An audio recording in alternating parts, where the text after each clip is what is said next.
On commence? Donc, bonjour à tous qui arrivent maintenant. Aujourd'hui, on va faire une production écrite niveau DELF B1. Si vous êtes au niveau A1, A2 ou plus, il n'y a pas de souci, il faut juste adapter selon votre niveau. Ici, vous voyez donc, production écrite, j'ai pris ces modèles sur le site officiel. Donc, si vous tapez DELF B1 modèle, vous allez trouver facilement sur le site officiel. Donc, je vous invite si jamais. Là, on a un message qui nous dit « Vous recevez ces messages d'un ami. Nouveau message. Salut! Je sais que tu as étudié en France l'année dernière. Moi aussi, je pense partir étudier dans un pays étranger, mais j'hésite. Je voudrais savoir ce que tu en penses. Quelle a été ton expérience? D'après toi, est-ce que c'est une bonne idée de faire ces études dans un autre pays? Merci d'avance pour ta réponse. À bientôt, Fabien. » Donc, vous voyez qu'ici, on a notre sujet. Donc, je vous répète, c'est au niveau DELF B1, mais vous pouvez adapter selon votre besoin, selon votre niveau. Vous voyez qu'il y en a une salutation, c'est un ami. Donc, ici, on a déjà cette information. Hein. Vous recevez ces messages d'un ami. Au long du texte, cette personne, elle nous tutoie. Donc, elle utilise les tu un petit peu partout. Donc, ton expérience, ce que tu en penses. Donc, on va utiliser les tutoiements aussi, également, envers cette personne. Et vous voyez qu'il y a des questions. Donc, elle dit « Je sais que tu as étudié en France, la première information. Je pense partir étudier dans un pays étranger. Ça, c'est super important. Quel est le souci? Il y a une hésitation, mais j'hésite. Donc, je voudrais savoir ce que tu en penses. Là, c'est la première chose. Quelle a été ton expérience? Deuxième chose, d'après toi, est-ce que c'est une bonne idée de faire ces études dans un autre pays? Troisième chose, donc vous voyez qu'il y a 3 réponses dans notre texte qu'il faut aborder au long de notre réponse. Vous voyez également qu'on a un minimum de mots, 160 mots. Est-ce qu'il y a un maximum? Non, il y a un minimum. Je vous rappelle, un mot, c'est tout ce qu'il existe entre 2 espaces en blanc. Par exemple, salut, c'est un mot. Ah, c'est un mot. J'hésite, c'est un mot. Pourquoi? Parce qu'il y a l'apostrophe. Donc, ici, entre et après, donc ici, c'est juste un mot. Donc, pensez à ça aussi. Donc, le minimum, 160 mots. Quelle est la quantité de mots idéale à écrire dans ces cas-là? Je vous conseille d'écrire environ 170, 175 mots, car si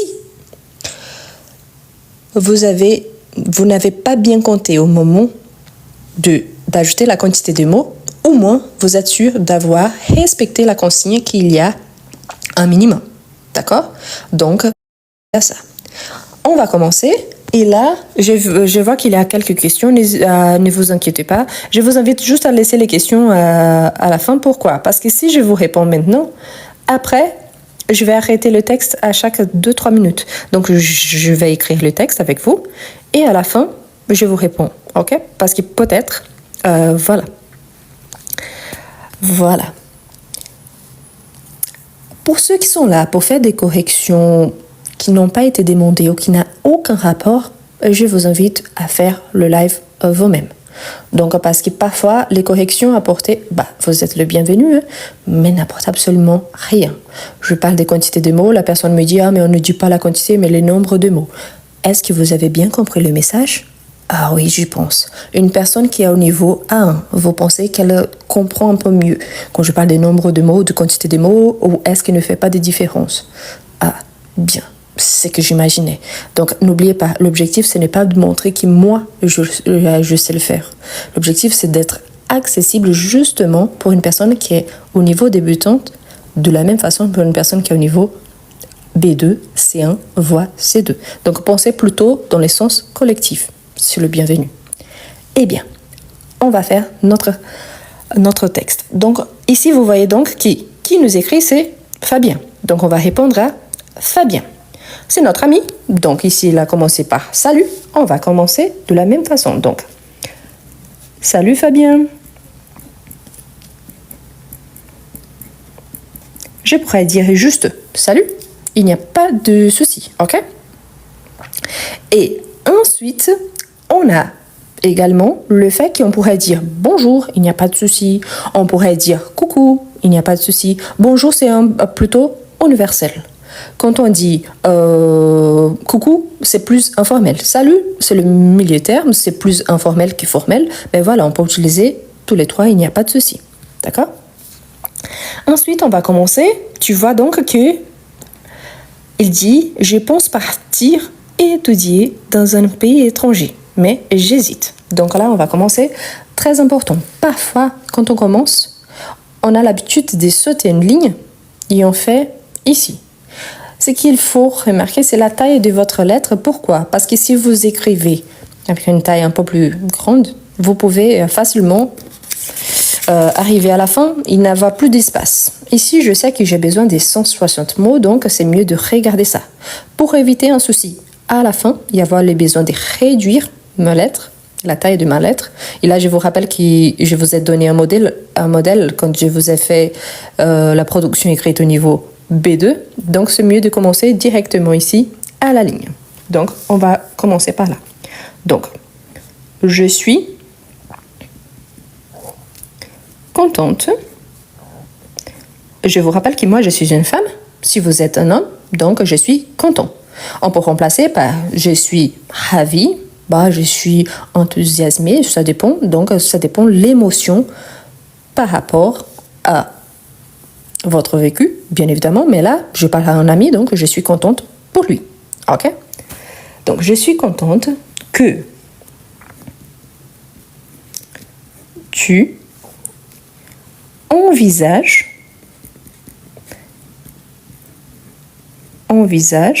parce qu'il dit je pense. Donc je dis tu envisages. Il est en train de penser. Envisager, réfléchir, penser. Donc ici, il s'agit de synonymes. OK? Que tu envisages de... Faites attention pour ne pas dépasser la ligne pointillée. Partir étudier à l'étranger. Pourquoi à l'étranger? Parce que c'est ça l'information qu'on a au long du message. Ici, il dit qu'il sait qu'il... Moi, je te dis en France, mais là, qu'il part dans un pays étranger. Il ne cite pas le pays. Donc, partir étudier à l'étranger. On ne sait pas vraiment quel est le pays, donc c'est mieux de laisser comme ça. Donc, je pourrais même ajouter une exclamation pour dire je suis vraiment contente. OK? Donc, une exclamation. Là, on va commencer vraiment à répondre aux questions. Donc, je voudrais savoir ce que tu en penses du fait qu'il souhaite partir à l'étranger. Donc, pour répondre à ta question,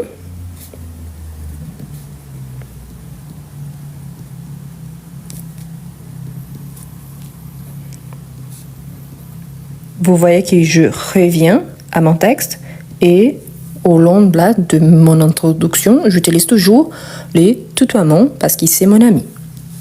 Pour répondre à ta question, je pense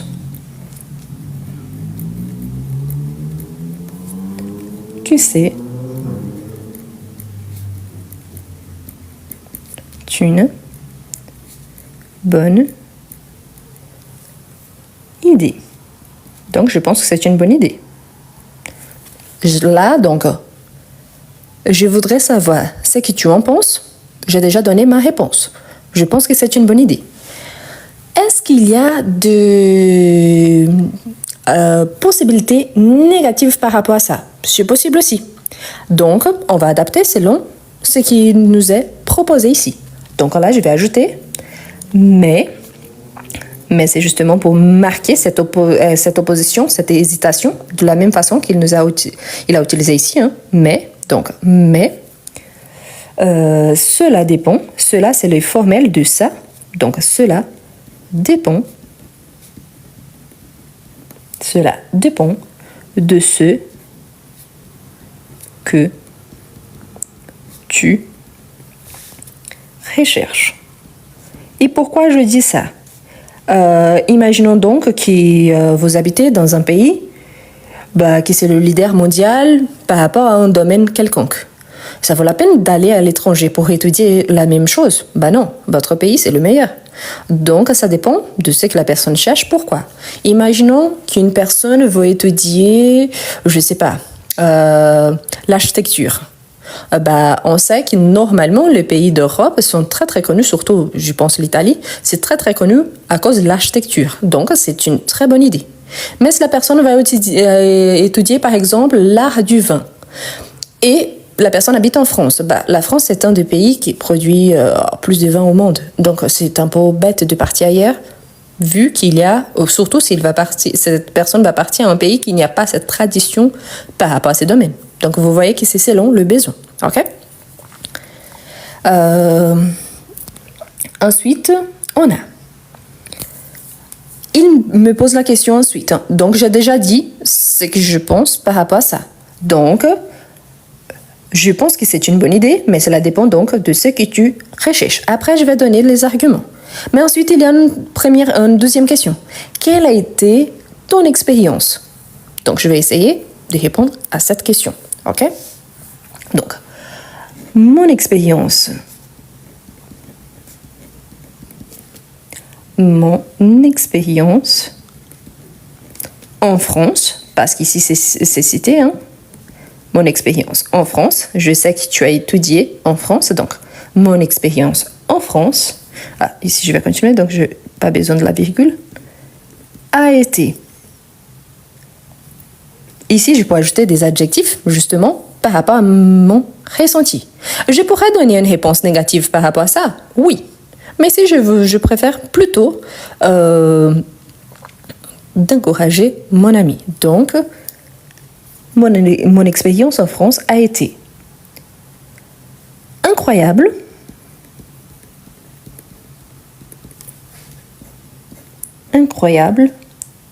et très enrichissante.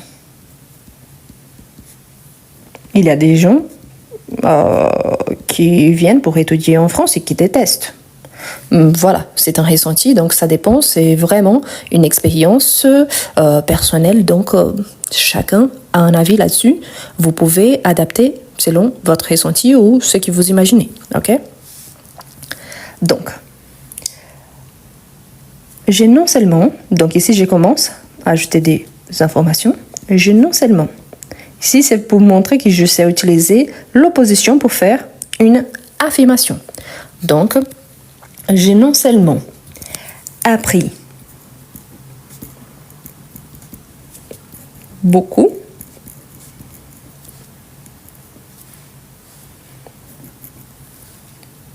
de mon domaine d'études,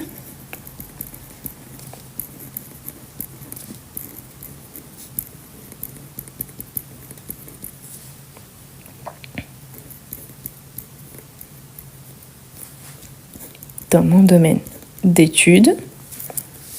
Donc voilà, les domaines d'études ici, on n'a pas besoin de citer parce que la question n'est pas posée. Donc j'ai non seulement appris beaucoup dans mon domaine d'études, mais j'ai aussi, ici c'est l'opposition pour faire une affirmation, d'accord? Qu'il soit clair. Mais j'ai aussi découvert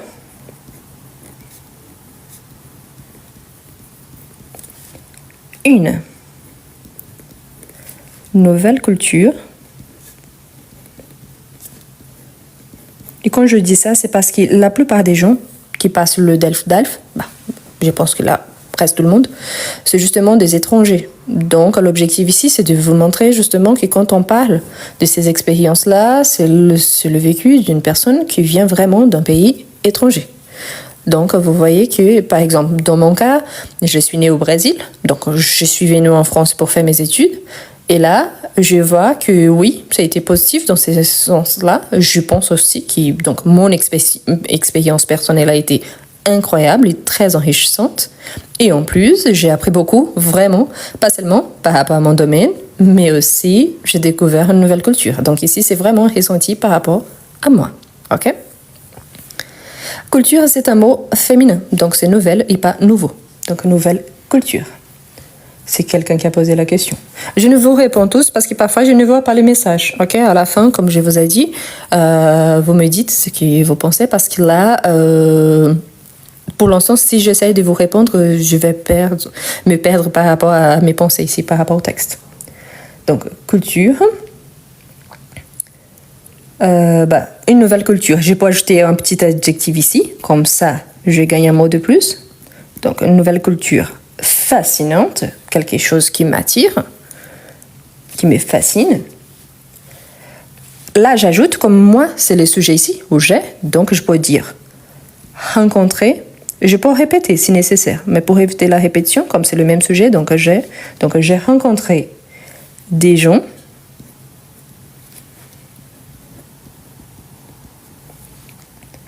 du monde entier. Hein.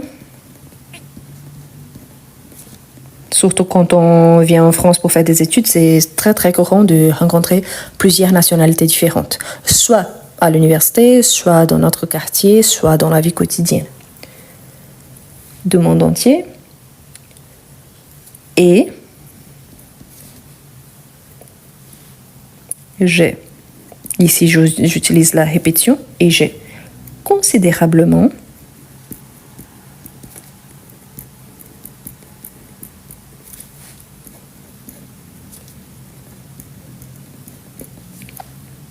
amélioré mon niveau des langues. Ce qui est évident, pourquoi? Parce que si vous ne venez pas d'un pays francophone, normalement on parle une langue différente. Et là, quand on est en France, donc on est en immersion totale. Donc vous voyez qu'ici, j'ai donné mon expérience plutôt positive, c'est que j'ai bien aimé. Et depuis le départ, j'ai utilisé la négation pour faire une affirmation. Donc il donne une opposition positive. Et là, je montre aussi que je suis capable de raconter quelque chose. Donc je montre bien que je sais utiliser le passé par rapport à ce qui m'a été demandé. Ensuite, on continue. Là, c'est justement le moment que je vais montrer aussi, que oui, il y a les points positifs, mais il y a aussi des points négatifs. Ça, c'est super important. Pourquoi? Parce qu'il faut laisser bien clair qu'il y a ces deux côtés. Et peut-être, c'est que pour moi, ça a été bien vu. Pour une autre personne, ça sera quelque chose de négatif. Donc, pour bien analyser.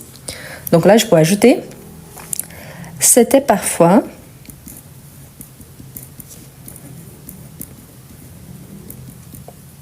difficile,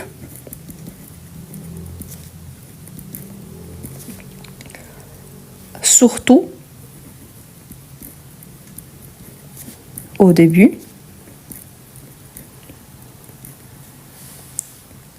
avec la barrière de la langue, ce qui arrive à pas mal de gens. La barrière de la langue, c'est le fait qu'on parfois on comprend, mais on n'est pas capable de répondre. Parfois, la personne nous dit quelque chose et on ne comprend pas. Donc, on reste toujours, pardon, je n'ai pas compris. Est-ce que vous pouvez répéter, s'il vous plaît? Donc là, pour certains, c'est un peu difficile.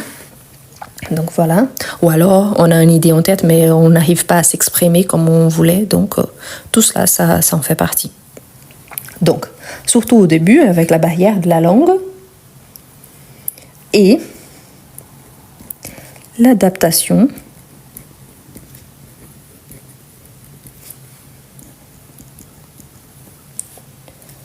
à. Donc, on va s'adapter. Et à quoi on s'adapte? Donc, on s'adapte à un nouveau système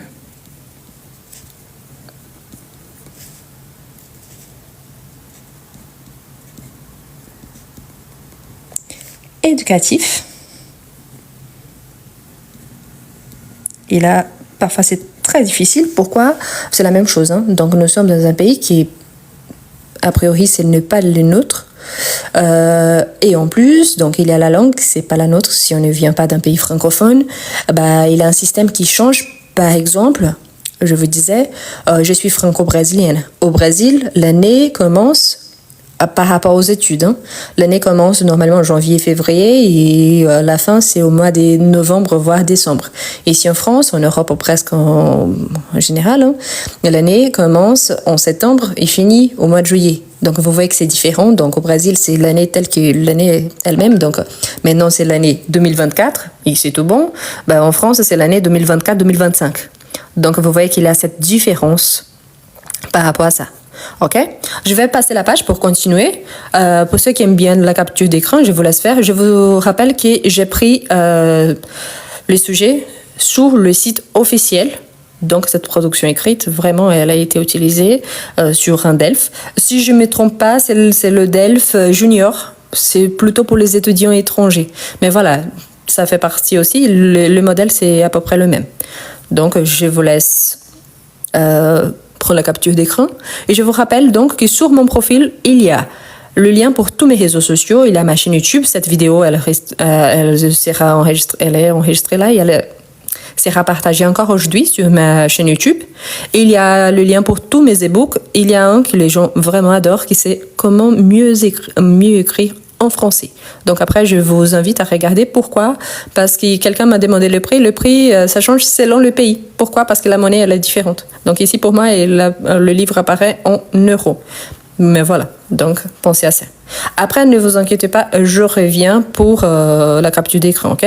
Donc je vous rappelle donc que c'était parfois difficile, surtout au début, avec la barrière de la langue et l'adaptation à un nouveau système éducatif. Je vais continuer. Très important, en français, la séparation syllabique se donne selon les sons, c'est plutôt comme en anglais. Donc attention quand vous séparez, si vous ne connaissez pas et si vous ne savez pas, vous n'êtes pas sûr par rapport à la séparation, c'est mieux de laisser l'espace et d'écrire en bas. Pourquoi? Parce que sinon, c'est une faute et là, c'est des points qu'on perd pour rien. Donc, c'est mieux de penser à ça, mais voilà, on sépare les sons et pas vraiment les lettres comme on fait dans certaines langues. Donc, pensez à ça.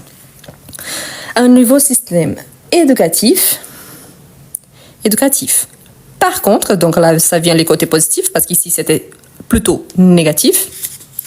Donc, je vais passer. Par contre, il y a les côtés positifs. Hein.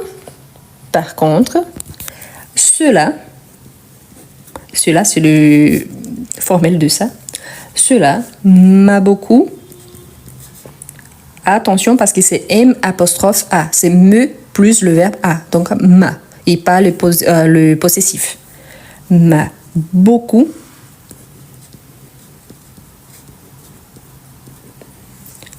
fait grandir et mûrir. Ici, c'est par rapport au vocabulaire surtout.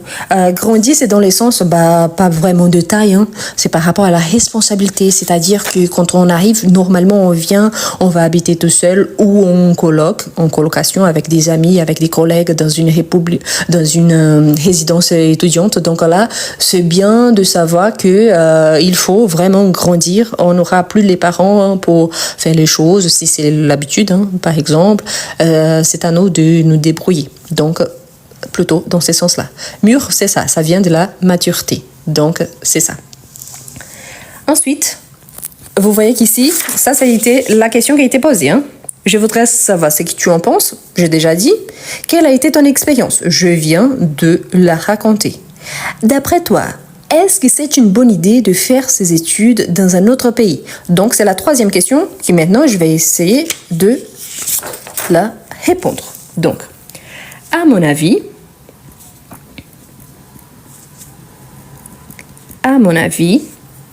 étudier à l'étranger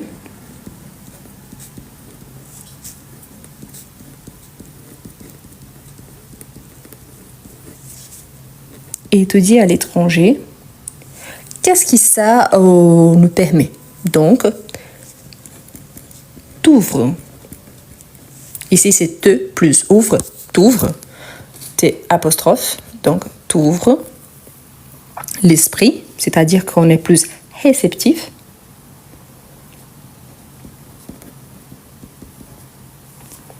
Te rend plus indépendant, ce qui est vrai.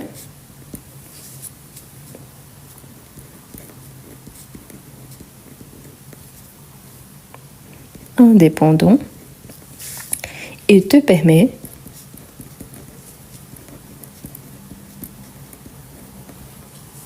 de découvrir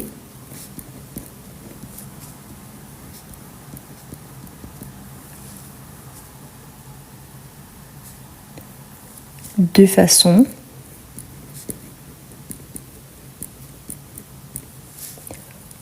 de penser différente. Ça, c'est super important. Pourquoi? Parce que quand on parle des cultures différentes, la façon de penser, c'est évidemment différente également. Donc, quand on pense à une personne qui habite en France depuis toujours et qui part ailleurs, imaginons un exemple très très connu, un Français qui part habiter, vivre aux États-Unis. Donc pour cette personne-là, les habitudes sont complètement différentes, même si la personne, par exemple, elle habite à Paris depuis toujours. Et si la personne habite à la campagne, donc là, vraiment, c'est le choc culturel. Par contre, le contraire arrive aussi. Dans mon cas, par exemple, je viens d'une grande ville au Brésil et quand je suis arrivée en France, j'habite à Lyon. Donc pour moi, c'était pas vraiment un choc culturel parce que j'étudiais déjà la culture et la langue française. Par contre, c'est différent de ce qui j'étais habituée et ça, c'est par rapport à la façon de parler, par rapport à la façon de s'habiller, par rapport à la façon de penser aux choses.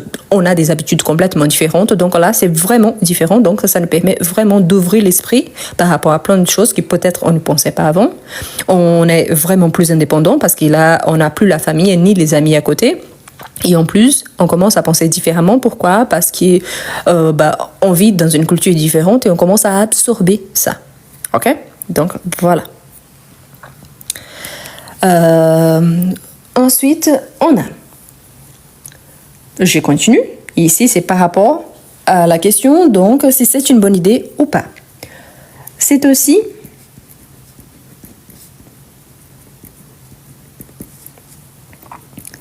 un avantage, c'est-à-dire un atout, un point positif, un avantage pour ton CV. Pourquoi? Car les employeurs ou les entreprises, à vous de choisir, les employeurs offrent souvent aux candidats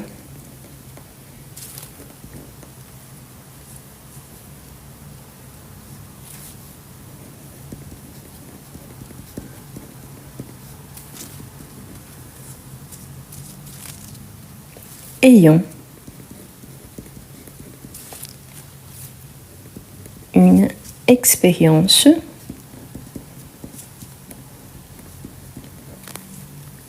internationale. Ici, très important. Parce que peut-être vous pensez, mais ils offrent quoi? Donc, offre une opportunité d'emploi. Ok? C'est implicite l'information. C'est comme si une fois que je parle de CV et d'employeur, donc offre une place, offre une opportunité, c'est implicite. Si vous pensez que là, ça pourrait peut-être être mal interprété, donc vous pouviez ajouter ici offre une opportunité, offre une place, offre la possibilité. Donc tout cela, c'est impossible. Ok? Ensuite, il faut penser aussi qu'ici, ça c'est vrai, parce que normalement, imaginons que vous allez travailler dans un domaine, comme je vous ai dit au départ, que vous êtes venu en France justement pour apprendre le savoir-faire par rapport à un domaine spécifique. Donc là, si la France offre cette expérience, c'est-à-dire que vous allez enrichir votre CV et par conséquent, vous aurez 2 langues minimum, et en plus, cette expérience vécue dans le pays. Ok? Bien. Donc, par rapport à ce qui m'a été proposé au départ, ici, il me demandait ce que je pense par rapport au fait de partir à l'étranger. J'ai bien expliqué dans mon premier argument, ici, dans mon introduction, mon expérience, ça a été répondu. Maintenant, mon avis, si c'est une bonne idée ou pas, et tout ça. Maintenant, il me remercie, donc il dit merci d'avance.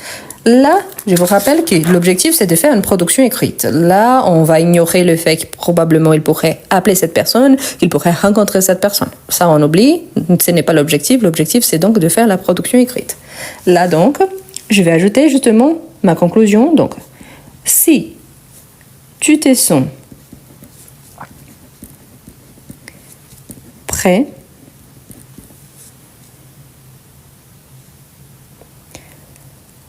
à sortir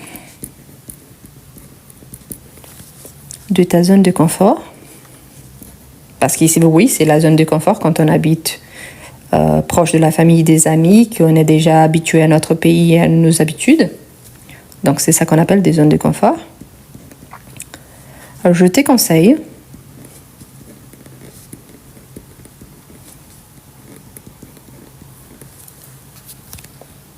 vraiment de tenter l'aventure. Ici, tenter l'aventure, c'est un petit peu... C'est une expression, hein, mais vous pouviez remplacer de te lancer, d'y aller. Donc, foncer, c'est très, très informel. Donc, foncer, on peut oublier un petit peu. Donc, ne fonce pas. Donc, pourquoi? Parce que c'est trop, trop familier. C'est bien qu'ici, il s'agit des amis qui sont en train de parler. Donc, on pourrait penser à ça aussi. OK? Donc, de tenter l'aventure, c'est une expression qui passe un petit peu partout. C'est ni formel ni informel, c'est au milieu terme. Donc, ça passe un peu mieux. Il faut toujours analyser ça selon les contextes. Donc, n'hésite pas. Ici, il y a l'impératif. N'hésite pas. Si tu as d'autres questions. Je vous rappelle qu'ici, le modèle, c'était un message envoyé par mail. Donc, n'hésite pas si tu as d'autres questions, c'est-à-dire n'hésite pas de m'écrire. C'est implicite. Pourquoi? Parce que c'est mon ami, donc il comprend automatiquement. Ah, mais je ne sais pas. Donc, vous pouvez expliciter, mais voilà. OK?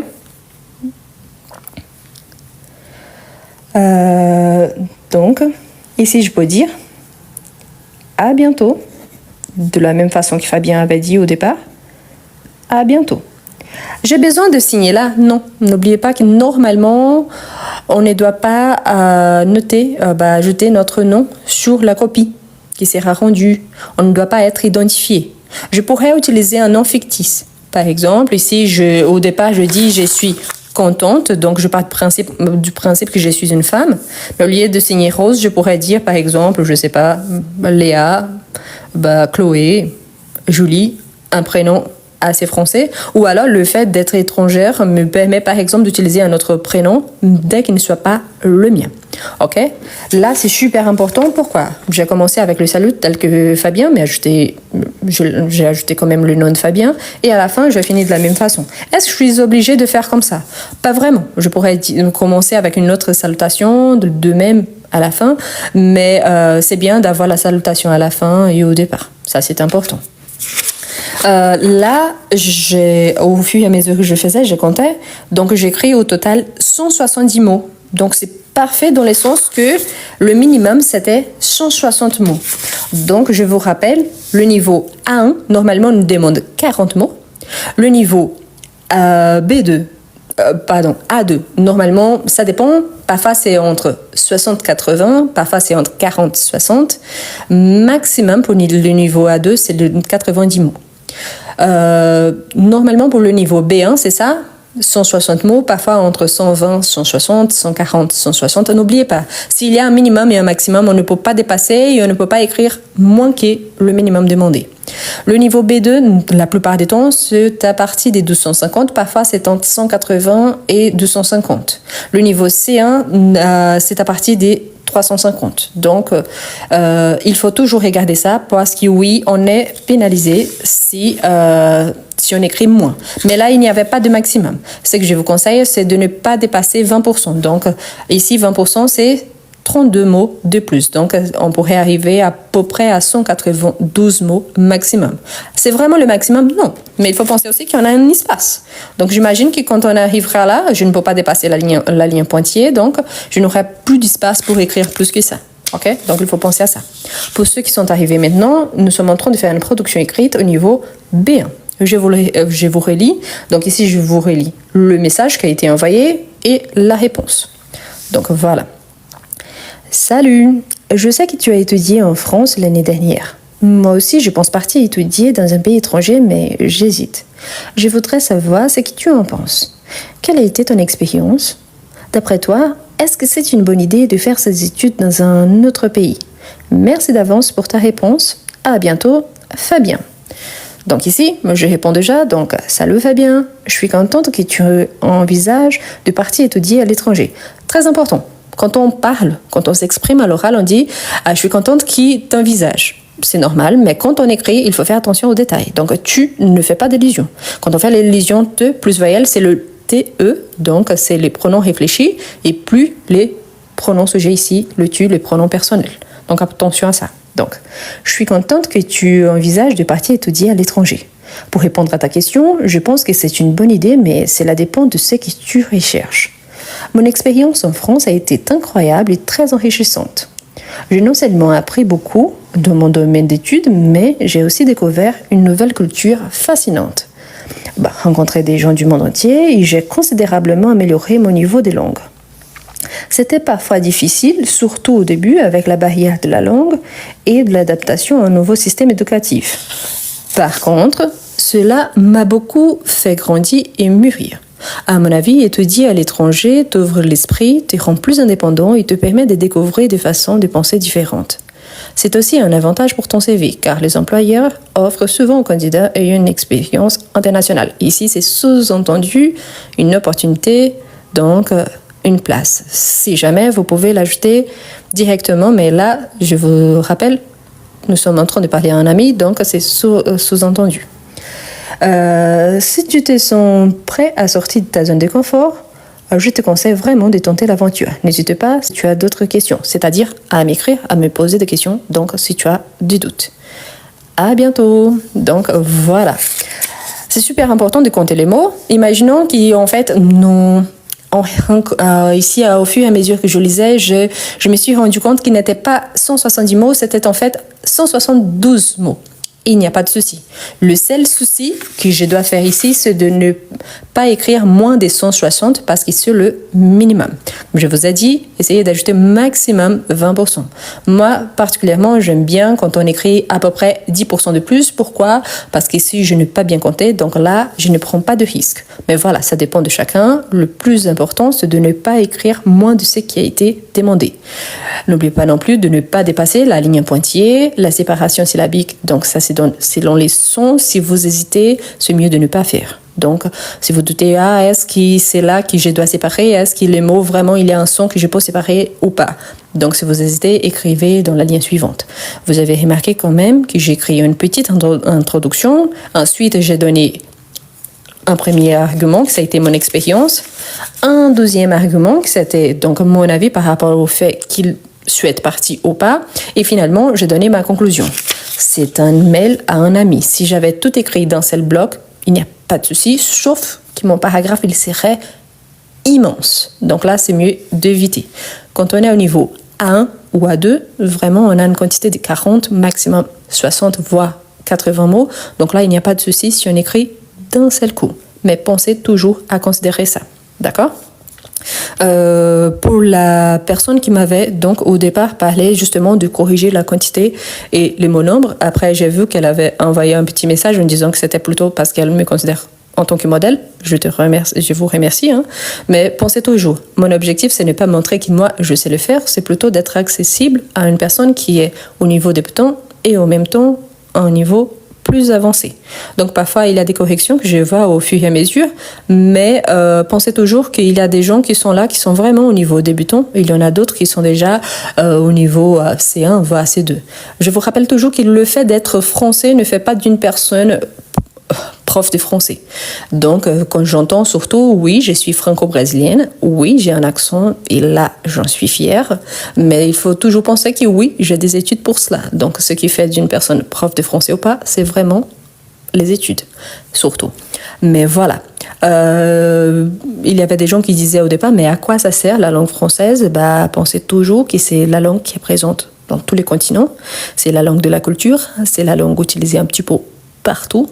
Et surtout, si la personne souhaite soit habiter en France, soit travailler à l'international, ça peut être vraiment très utile. Mais au-delà de ça, il y a une vidéo sur ma chaîne YouTube qui vous donne 10 raisons pour apprendre le français et ça vaut vraiment la peine. Pour moi, j'ai jamais regretté. Pourquoi? Parce que cela m'a permis, pas seulement d'habiter en France, mais aussi d'avoir mon emploi actuel, donc pas seulement le travail, mais d'avoir une nouvelle famille, d'avoir une nouvelle culture, d'avoir des nouvelles traditions, au-delà de celles que j'avais déjà. Donc ça, surtout, c'est super important. Ce que je vous invite à faire, parce qu'ici on a fait donc la production écrite niveau B1, sur ma chaîne YouTube, je vous montre ici, juste un instant, c'est facile, hein? C'est le même nom. Ça veut dire que je veux apprendre le français en portugais brésilien, que c'est ma langue maternelle. Donc, il faut juste chercher, ajouter Rose Gomez. Rose, c'est mon prénom. Gomez, c'est mon nom. Et là, vous allez tomber directement sur ma chaîne YouTube. Ah, mais c'est trop difficile, je ne vois pas correctement. Il n'y a pas de souci, vous allez sur mon profil et il y a un lien. Là-bas, il y a tous mes réseaux sociaux, il y a les groupes Telegram, il y a mon Instagram, il y a ma chaîne YouTube, c'est la première option. Et surtout, il y a tous mes e-books. Donc, il y a un e-book qui s'appelle Comment mieux écrire en français. C'est justement pour une personne qui a minimum niveau A1, au moins que la personne sache lire en français. Mais c'est excellent parce qu'il y a beaucoup de propositions des rédactions du niveau A1 jusqu'au niveau B2. Donc c'est pour ça que c'est intéressant. Il y a d'autres e-books également. Il y a des conjugaisons, il y a du passé composé, il y a l'agenda 2024, l'agenda 2025. Je suis en train de finir, donc bientôt, sera disponible aussi. Donc, pour avoir un sujet à étudier tous les jours de l'année. Donc, ça, c'est super intéressant. Je vous invite également à vous abonner à ma chaîne YouTube. Pourquoi? Parce qu'il y a déjà plus de 700 vidéos disponibles. Donc, il y a niveau A1, niveau A2, niveau B1, niveau B2. Il y a des explications sur tous les temps verbaux. Il y a énormément d'exercices. Il y a des textes. Il y a des tests. Donc, vraiment, je vous invite à vous abonner. D'accord? Quelqu'un me demande si je fais des cours en privé. Pas pour l'instant, je n'ai pas de disponibilité, comme je vous ai dit au départ. Là, je suis en train de faire ce live pendant ma pause déjeuner. Donc, maintenant, non, mais ce que je suis en train de développer, c'est justement un cours que on puisse travailler ensemble, de façon que la personne elle puisse faire des cours au long de la semaine, et après, on aura un moment justement de discussion entre nous où on puisse échanger. C'est un projet 2025, j'espère qu'il sortira du papier. Hein. Mais voilà, pour l'instant, de toute façon, il y a énormément de matériel disponible sur ma chaîne YouTube. C'est pour ça que je vous invite à vous abonner, à laisser un petit commentaire en disant « je regardais votre live et là, je suis là ». Donc ça, c'est super. Et en plus, je vous invite, sur ma chaîne YouTube, il y a l'option de devenir membre. Et là, vraiment, je vous invite à devenir membre parce que c'est une façon d'encourager mon travail. Mais en même temps, c'est une façon de... bientôt, hein, j'aurai des vidéos qui est pour les abonnés spécifiques, c'est-à-dire selon les besoins des abonnés. Donc, voilà, ok? Voilà, je vous invite donc à vous abonner. J'espère que vous avez aimé cette petite production écrite. Comme je vous ai dit, c'est au niveau B1. Vous pouvez l'adapter. Il y a plusieurs façons de décrire la même chose. Vous pourriez donner un avis plutôt négatif, raconter une expérience complètement différente, soit positive, soit négative.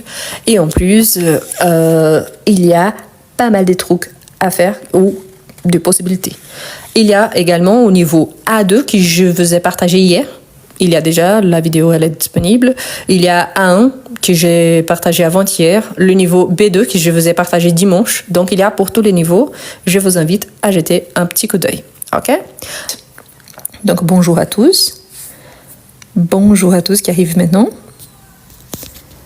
On commence? Eh bien, donc on va faire une production écrite niveau B1 du DELF tout public. On va commencer par la consigne, on va lire ensemble, et après, on va on va voir ce qui le texte nous demande, ok? La consigne nous demande. Donc, production écrite, vous recevez ce mail de Louisa, une amie française. On a déjà une première information. La personne qui nous écrit s'appelle Louisa et cette personne, c'est une amie française. Donc ici, on a, comme c'est un message, on a deux qui nous envoient les sujets. Donc l'objet, c'est New York. Donc on peut imaginer de quoi il s'agit. Donc elle va parler de New York et on va voir les messages. Salut, mon entreprise me propose de quitter Brest. Brest, c'est une ville française, pour aller travailler à New York. C'est une bonne nouvelle, mais comme je vais faire dans une si grande ville alors que j'adore la nature. Il y a aussi des problèmes de la langue, du logement, des amis. Je me sens un peu perdue. Tu en penses quoi? À très vite, Louisa. Donc, vous répondez à Louisa. Vous lui donnez votre opinion en lui donnant des exemples d'expériences diverses. Donc ici, c'est par rapport, on sait à qui on va écrire. On sait que c'est une amie, donc on sera moins formel. Et c'est qu'on doit écrire. Donc on doit écrire un petit peu, donner notre avis. Pourquoi? Parce qu'elles se sont un peu perdues. Et très important, c'est 160 mots minimum. Il y a un maximum? Non, il y a un minimum. Ici, je vous ai pris tel que l'examen officiel. Normalement, on a 2 pages. On ne doit pas dépasser la ligne pointillée et on doit faire attention vraiment pour avoir le minimum de mots. Demandez pourquoi?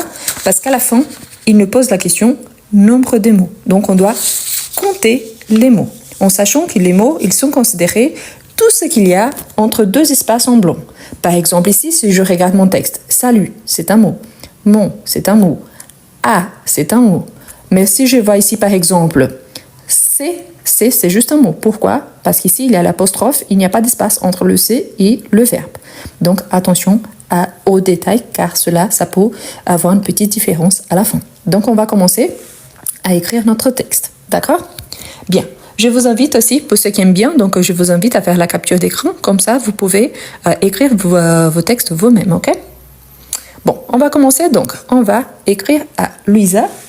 Donc, elle a commencé par salut. Donc, je vais commencer aussi par salut. Je pourrais utiliser bonjour, coucou, c'est une amie. Donc, salut.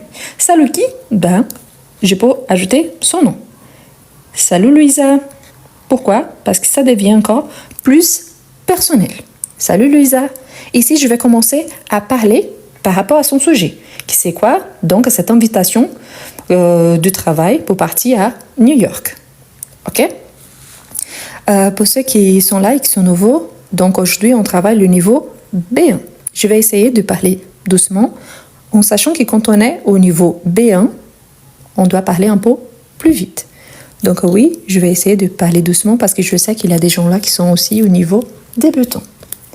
Bon, je vais commencer le texte. Donc, salut Louisa. Je comprends. Je comprends. N'oubliez pas, hein, je comprends avec DS, je ne le prononce pas. Donc, je comprends que cette opportunité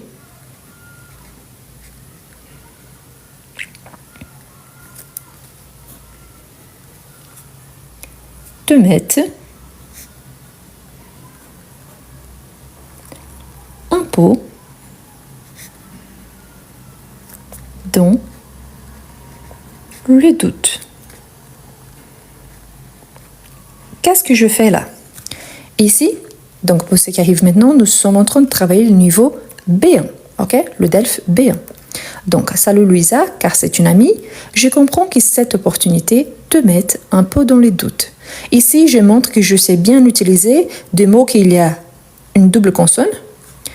Je sais utiliser donc que te mette, donc cette opportunité te mette, donc c'est par rapport à l'opportunité. Ici, c'est le subjonctif. Un peu dans les doutes, pourquoi? Parce qu'elle dit que je me sens un peu perdue. Donc, elle a des doutes. Et je sais que le mot doute, c'est un mot masculin. Donc ici, mon texte, il commence vraiment à gagner juste un petit peu de forme. Ok? Donc, salut Louisa, je comprends que cette opportunité te mette un peu dans les doutes. Pourquoi les doutes? Donc maintenant, je vais justifier ce que j'ai écrit jusqu'à présent. Donc, Ici, mon texte parle de New York, donc je vais garder New York est une ville immense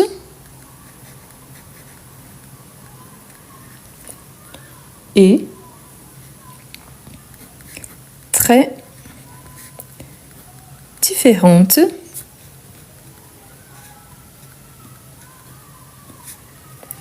différente de Brest. C'est sûr. Qu'est-ce que je fais là? Je crée un lien entre New York, qui c'est la ville où elle doit aller pour travailler, et la ville où elle habite actuellement, qui c'est Brest. Donc, je dis que New York est une ville immense et très différente de Brest. Je fais l'accord au féminin parce que je parle d'une ville. Et bien sûr, donc, je crée un lien entre les deux villes. Ça, c'est super important. D'accord? Quelqu'un a demandé si on peut féliciter d'abord. Oui, vous pouvez le faire. C'est correct aussi. Donc, il n'y a pas de souci. Vous pouvez la féliciter, justement. Mais vous voyez qu'ici, c'est justement, c'est une proposition qu'elle n'a pas encore acceptée. Donc, c'est pour ça que vraiment, ici, c'est plutôt des conseils qu'une félicitation pour l'instant. D'accord? Donc, il faut bien comprendre la consigne. Donc, c'est sûr. Maintenant, je vais donner l'opposition. Pourquoi c'est positif d'y aller? Donc, là, j'ajoute. Si vous entendez un petit peu de bruit, c'est parce que j'habite à côté d'une petite école. Donc, les enfants font la pause, là. Mais ici, j'ai mis un point, donc je commence avec une majuscule. Mais aussi, beaucoup de choses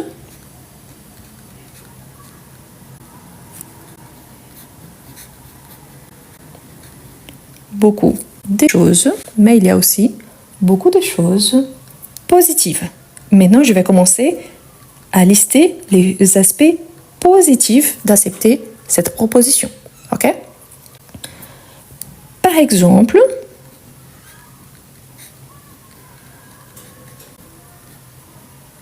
virgule, même, je reprends le fait que c'est une ville immense, même si c'est une grande ville,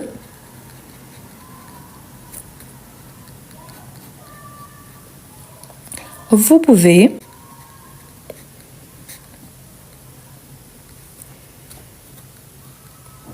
trouver des espaces verts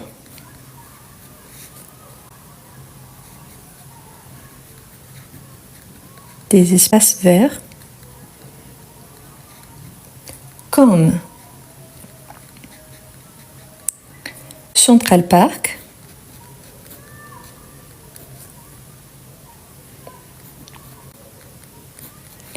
ou des parcs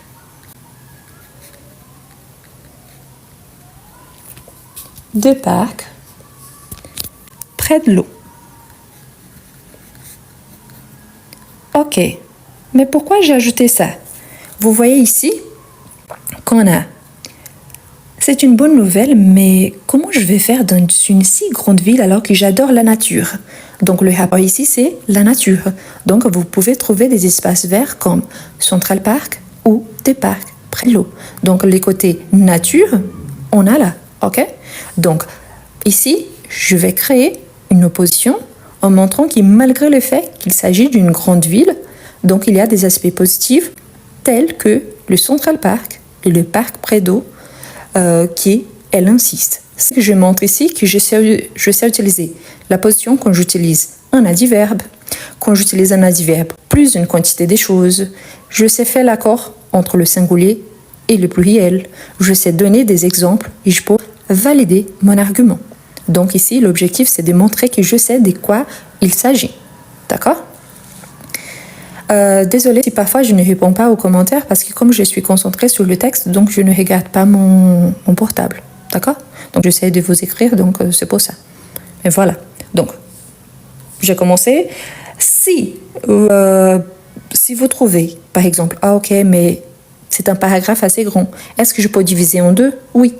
Vous pouvez ici, quand vous arrivez ici à beaucoup de choses positives, vous pouvez commencer un deuxième paragraphe.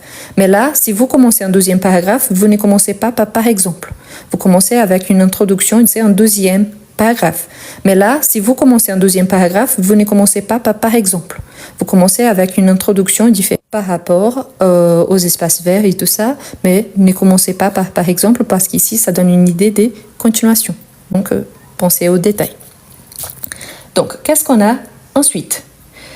Bon, on va finir ce paragraphe-là pour qu'on puisse entamer les deuxièmes paragraphes. Donc, on peut dire aussi, il dit de donner des exemples d'expériences diverses. Ça fait partie de la consigne. Donc, je vais ajouter une petite expérience. OK? Donc, beaucoup des gens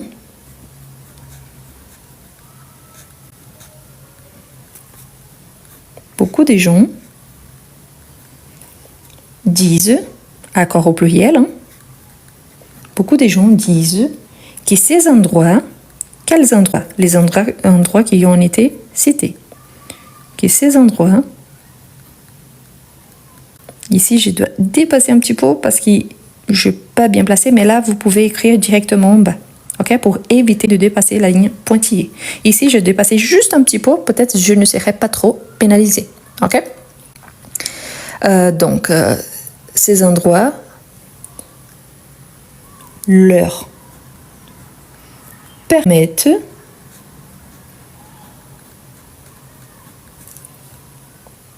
de se sentir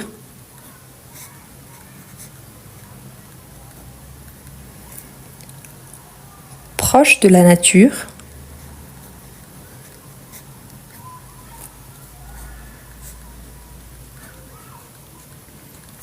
malgré la ville. Ok, mais quel est le rapport? Donc ici, j'ajoute des expériences des gens que j'ai entendu dire donc que ces endroits leur permettent de se sentir proches de la nature malgré la ville. Pourquoi? Parce que la ville de New York n'est pas vraiment connue à cause de la nature. Mais donc, je reprends l'argument que j'avais donné par rapport au parc et des parcs près de l'eau. Ok? Voilà. Ensuite, on va continuer. Ici, elle me dit aussi, bon, c'est une bonne nouvelle, il y a les côtés nature, il y a aussi les problèmes de la langue, du logement et des amis. Donc, je vais essayer de développer. On va commencer par la langue. Donc, non, malgré il n'y a pas de S, donc non, il n'y a pas de S. OK? Proche ici, c'est les endroits. Donc, oui, il y a un accord au pluriel.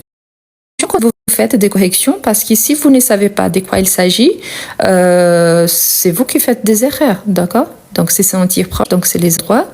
Et ici, malgré, il n'y a pas d'S. Attention.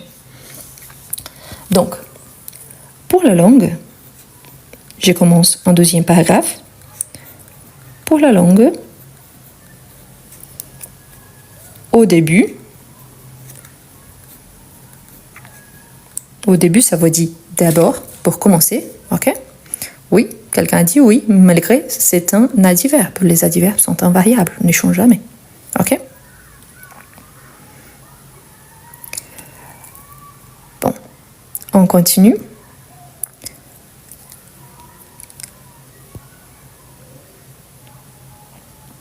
Quelqu'un a dit que j'ai commencé en la tutoyant et ensuite je la vous vois. Et je vois de quoi elle dit. La personne ici, c'est le vous pouvez. Et vous avez raison. Mais ne vous inquiétez pas, ça c'est fait exprès. Et après, je vous explique les pourquoi. D'accord? Vous avez raison, merci. Mais c'est juste pour vous montrer un petit détail. Ça, gardez cette information ici, elle est importante. Ok? Donc, je la souligne. Ne vous inquiétez pas, c'est fait exprès. De la même façon, je vous invite à regarder la vidéo sur le texte A2. C'est lui qui la vidéo, celle que je vous ai partagée hier. Pourquoi? Parce que je fais exprès, je fais moins de mots que ce qui était demandé pour vous expliquer les conséquences de cela. Donc, attention, c'est fait exprès. Voilà. Donc, pour la langue, au début, Ça peut être, ça peut être un peu difficile.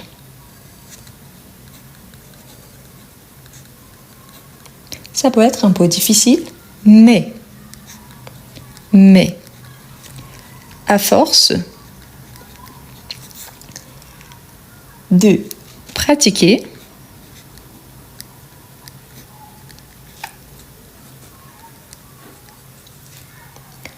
tu t'amélioreras. Améliorera. Futur. Vous voyez là, je vous souligne à nouveau, c'est fait exprès. À la fin, je vous explique. Ok? Donc ici, j'ai souligné avec vous. Ici, j'ai souligné avec tu. Ok? Ensuite, on a et tu sais.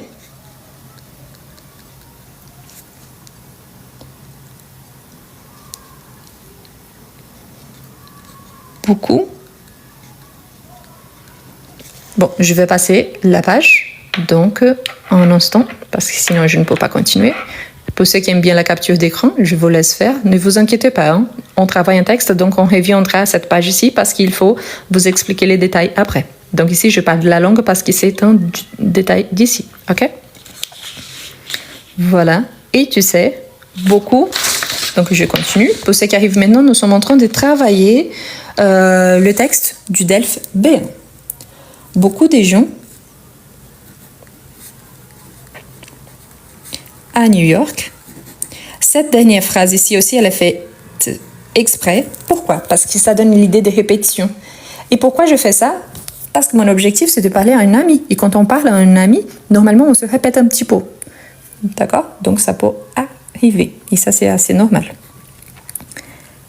Parle plusieurs langues. Ne vous inquiétez pas, à la fin, je reviens et je vous explique. Donc, tu pourrais, attention, ici, ce n'est pas les futurs, ici, c'est les conditionnels, ok? Tu pourrais, les conditionnels, tu pourrais aussi rencontrer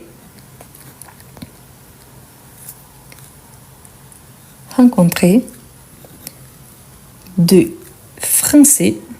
Des Français, pourquoi? Parce que cette amie, elle est française, hein, ok?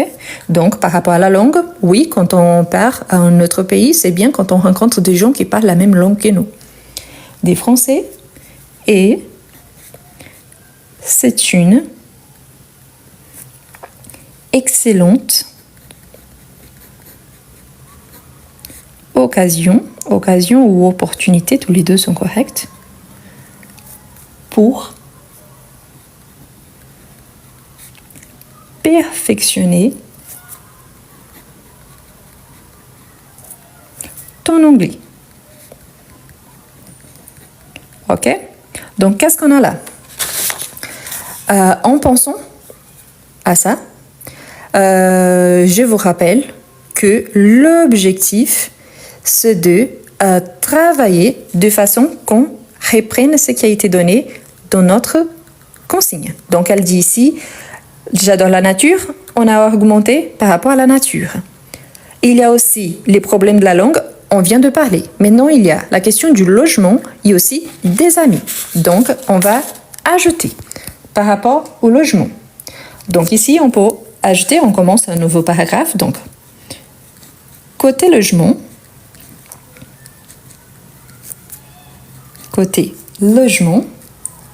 c'est vrai que c'est cher. Et oui, hein, quand on parle de New York, on pense aussi au prix. Et souvent,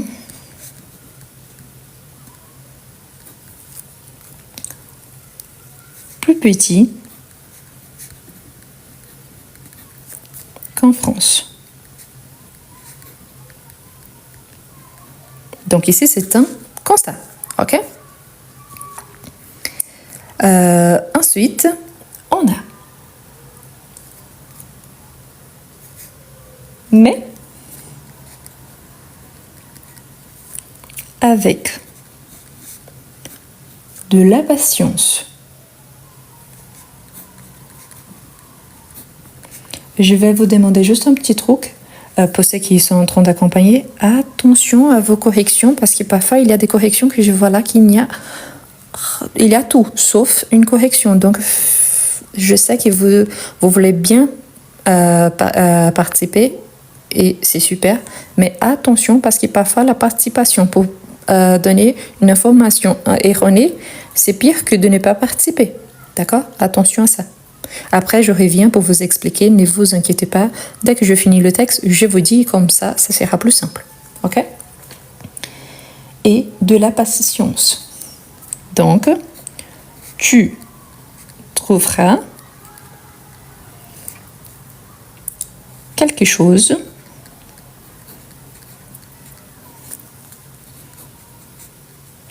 que te plaira. Ici, je fais exprès et je vais souligner ça aussi, ok? C'est fait exprès. Attention, c'est fait exprès. Oui, ça fait penser au verbe pleurer, c'est le cas. C'est fait exprès, ok?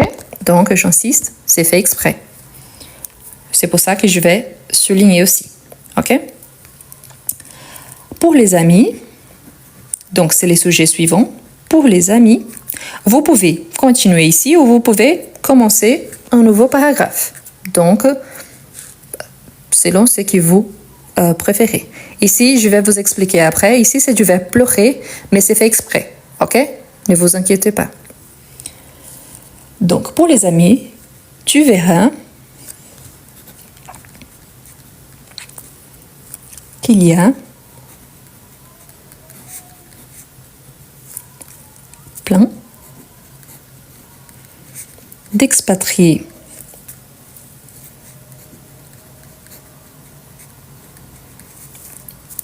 qui,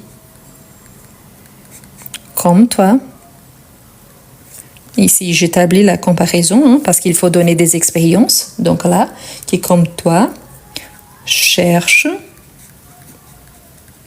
ici qui cherche, c'est les expatriés, cherche à se créer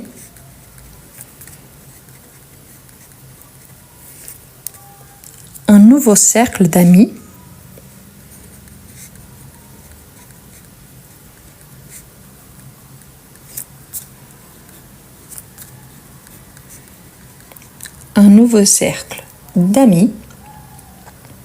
et tu es tellement sympa. Ici, j'ai souligné à nouveau, c'est fait exprès. Tout ce qui a souligné, je fais exprès. Ok? Ok? Donc, ne vous inquiétez pas. Ce qui est souligné, je fais exprès. Ok? Tellement sympa que je suis sûre.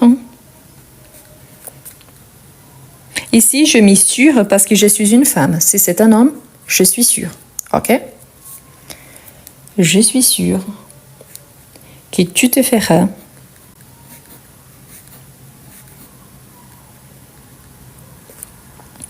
plein de nouveaux amis. Donc, notre consigne nous parlait de la nature, problème des langues, logement et d'amis. On a travaillé la nature, la langue, le logement et des amis. Donc, maintenant, je vais essayer de finir mon texte. Vous voyez que si vous êtes habitué, vous savez bien que ma lettre, elle est un petit peu plus grande. Ici, pourquoi j'écris un peu plus petit? Parce que j'ai un espace, donc je ne peux pas dépasser. C'est mieux qu'il reste un peu plus d'espace que le contraire, ok? Donc, je pense sincèrement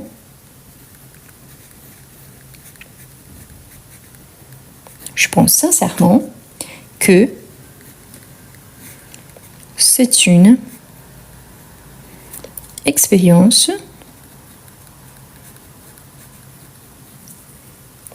qui pourrait. Ici, à nouveau, c'est ne pas le futur simple, c'est le conditionnel. Attention, donc, qui pourrait. Conditionnel. Je parle d'une expérience qu'elle n'a pas encore vécue. Donc, on parle d'une possibilité, donc une condition. Une expérience qui pourrait. Tonhishi dans le sens culturel, dans le sens d'apprentissage. Donc, tonhishi. Même. Ici, c'est une virgule. Même si elle demande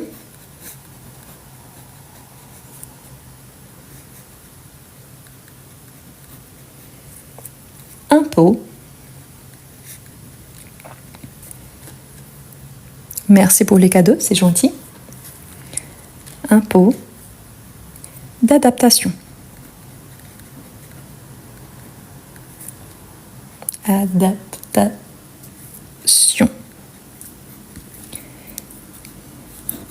À bientôt.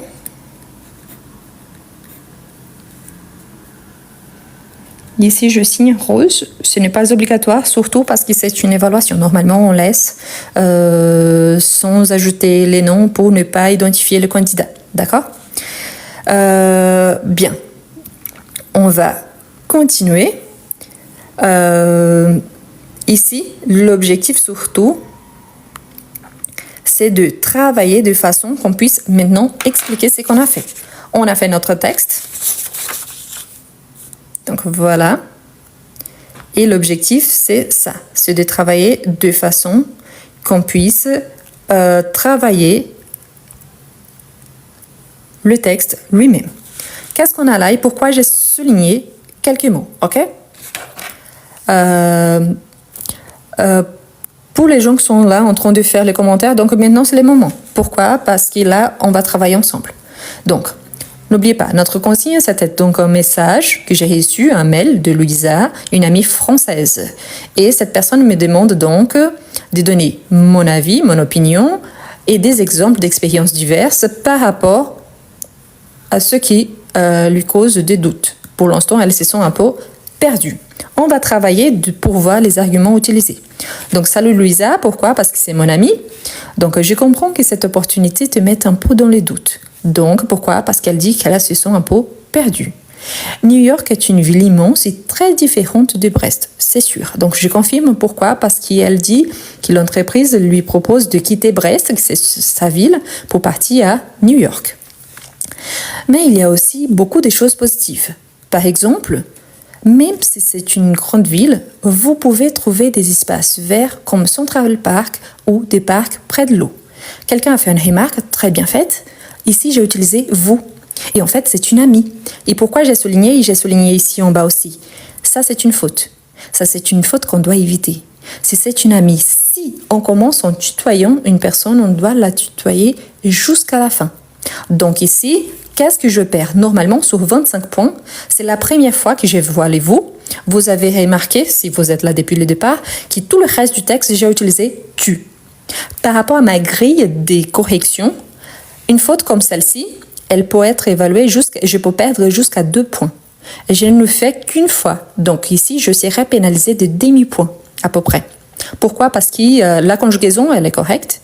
Le reste du paragraphe, lui-même, il est correct, sauf qu'il y a cette petite faute. Donc ici, j'allais perdre directement demi-point. C'est pour vous montrer que juste une petite faute comme ça, c'est un manque d'attention. Donc, c'est une chose qu'on doit vraiment éviter. D'accord? Donc ici, les corrects seraient tu pourras. Donc, tu pourras. Ça, c'est les corrects, ok?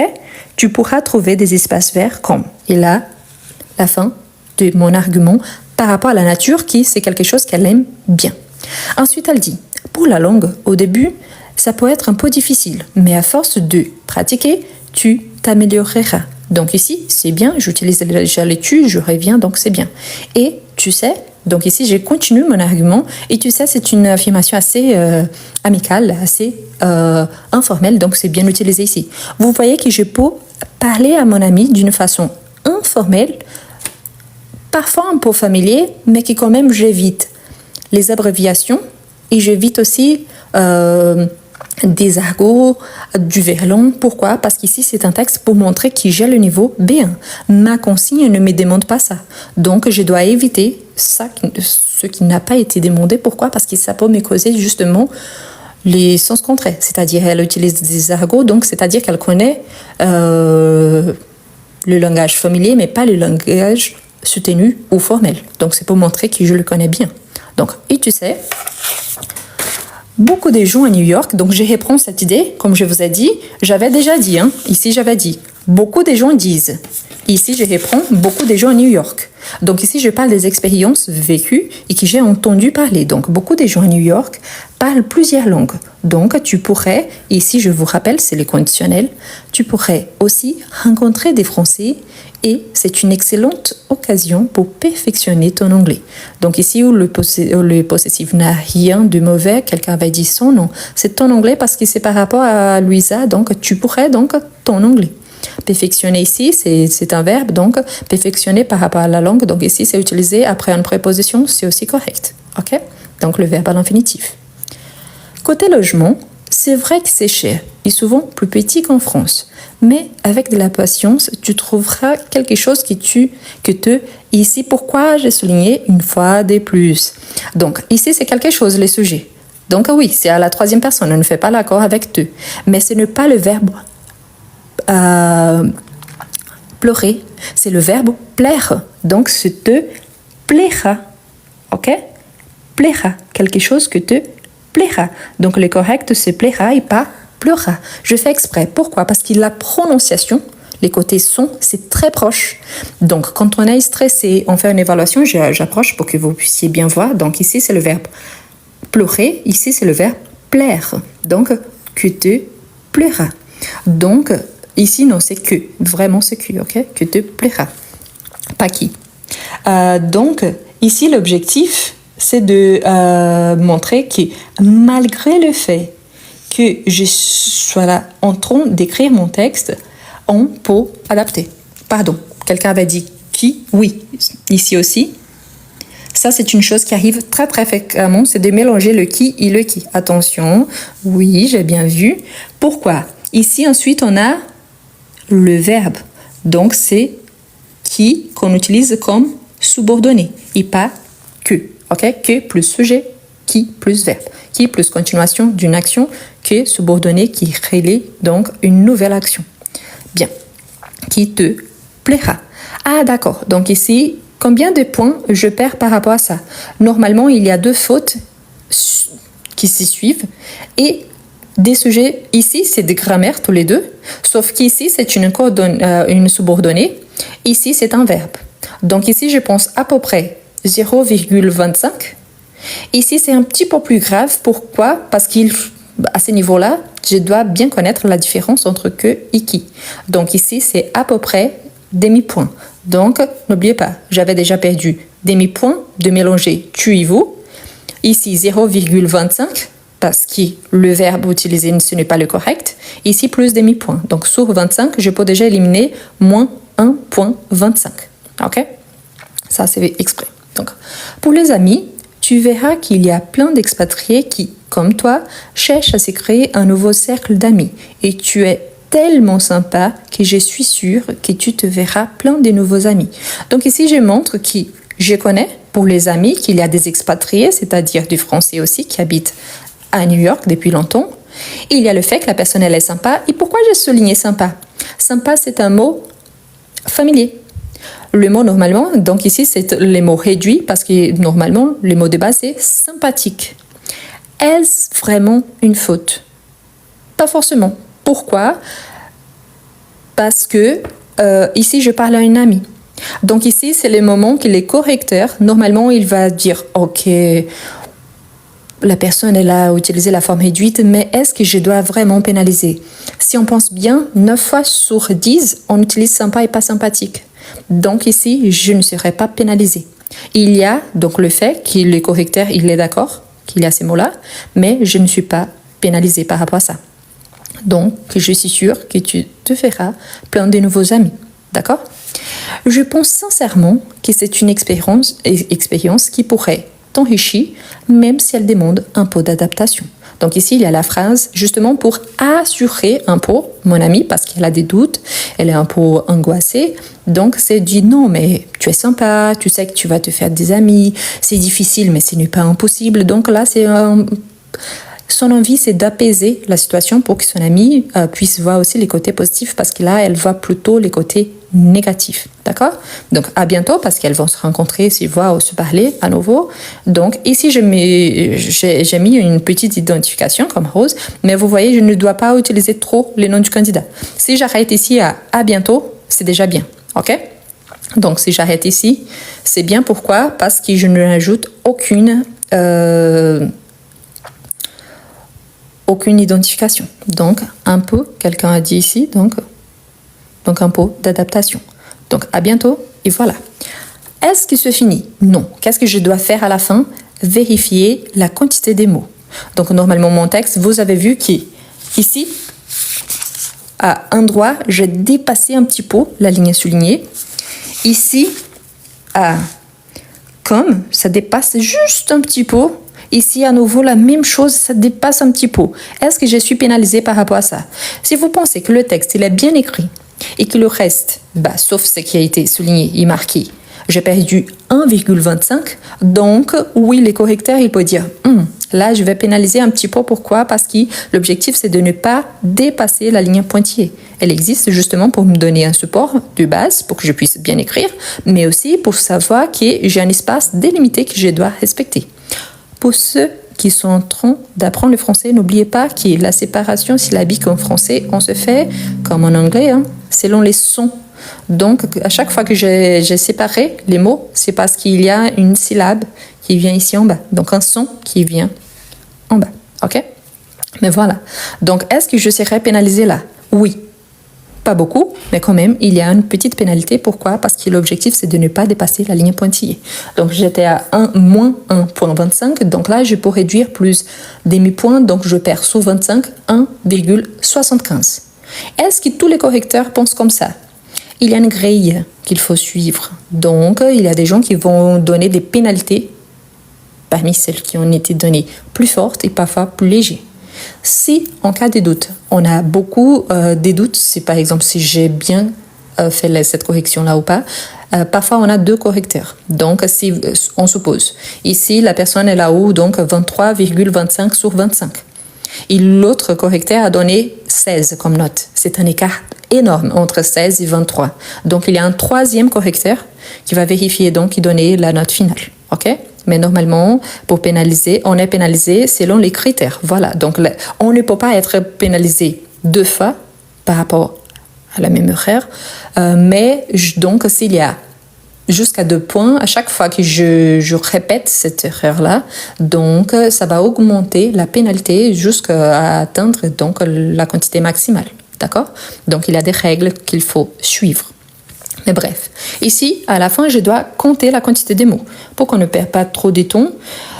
Au fur et à mesure que j'écrivais, j'ai commencé à compter. Peut-être je me trompe, mais j'ai compté 206 mots. Peut-être un petit peu plus, peut-être un petit peu moins. 204, 208, c'est dans les marges. Normalement, je compte. Donc voilà, 206. Quel était le minimum? 160. Quel était le maximum? Le maximum, c'est de façon que je ne dépasse pas la quantité de l'espace qui a été donné. Mais le minimum, c'est des 160 mots. Qu'est-ce que je vous conseille si jamais, si vous avez envie ou si vous allez passer une évaluation qu'il y a un texte? Pensez toujours 160 plus, pour certains cas, 10% et parfois 20%. Donc, vous prenez ces résultats ici, vous ajoutez un petit peu.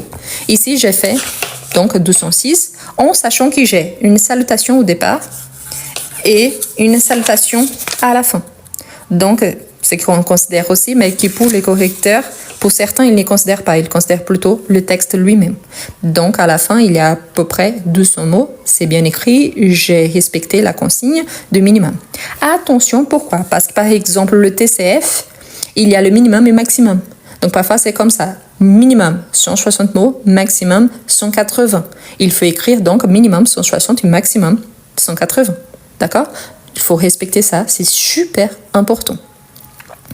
En outre, il faut toujours penser que quand on a un sujet, je ne peux pas être hors sujet. Donc, je dois répondre à la personne, ce qui a été demandé, et je peux m'appuyer sur le texte justement pour éviter de petites fautes d'orthographe ou encore petites fautes, comme par exemple, je n'ai pas fait attention à ce qui m'a été demandé. D'accord? Donc, sur 25 points, si vous avez regardé le texte par rapport au niveau A1 et A2, donc au niveau A1, on avait un formulaire à remplir, c'était la première partie, et la deuxième partie, c'était une invitation.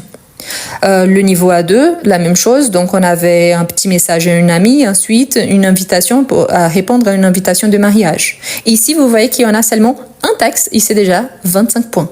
Donc c'est pour ça que c'est différent, il faut bien penser par rapport à ce qu'on est en train d'écrire, parce que sinon, on se trompe, et là, vraiment, 25 points d'une compréhension, c'est un quart de toute la ponctuation finale. Donc c'est beaucoup de points. Et en sachant qu'on ne peut pas avoir moins de 5 points. Si j'ai moins de 5 points, je suis éliminée automatiquement parce que pour chaque compréhension, 25 points. Et si j'ai moins de 5 points sur n'importe quelle compréhension, je suis éliminée. D'accord? Même si vous avez plus de 50 points par rapport aux autres compréhensions. Eh bien, je vous laisse faire la capture d'écran. Donc ça, c'est la première. Pour ceux qui sont nouveaux là, je vous invite. Il y a ma chaîne YouTube. Donc, laisse-moi voir si j'ai une petite... Ici. Je vous montre donc ma chaîne YouTube. C'est le même nom. Vous pouvez ajouter mon nom. Et là, vous allez vous tomber directement. Sinon, sur mon profil, il y a un lien avec tous mes réseaux sociaux et surtout donc ma chaîne. Donc, je vous invite à vous abonner. Cette vidéo, elle va rester disponible. Donc ici, on a le niveau B1, en sachant que là-bas, il y a déjà le niveau A1 et A2. Donc la deuxième partie du texte. Et bientôt, on va faire ensemble, ici ça a été le niveau A1 qu'on avait fait, mais j'ai déjà pris pour le niveau B2 et aussi le TCF. Donc bientôt, on aura le niveau B2 et le TCF. Quelqu'un m'a demandé par rapport au niveau C1. Le niveau C1 et C2, le problème, ce n'est pas le texte lui-même, mais c'est la quantité des mots, parce que normalement, c'est 350 mots et 500 mots. Donc, c'est ça qui s'apprend beaucoup plus de temps. Et c'est pour ça qu'on a beaucoup plus de temps de préparation par rapport au temps d'application. Mais voilà, j'espère que cela vous soit utile, hein, surtout. Je vous invite donc à vous abonner, à liker après. Et si vous regardez la vidéo après sur ma chaîne YouTube, je vous invite à laisser un petit commentaire en disant par exemple « je suis venue car j'ai regardé le live ».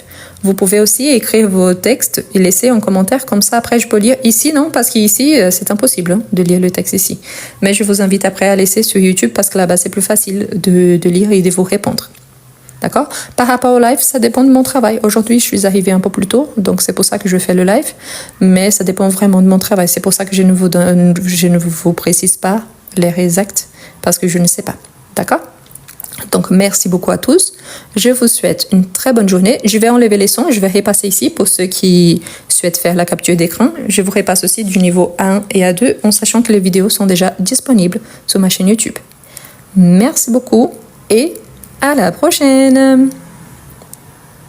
Ah, et merci pour les cadeaux. C'est vraiment gentil.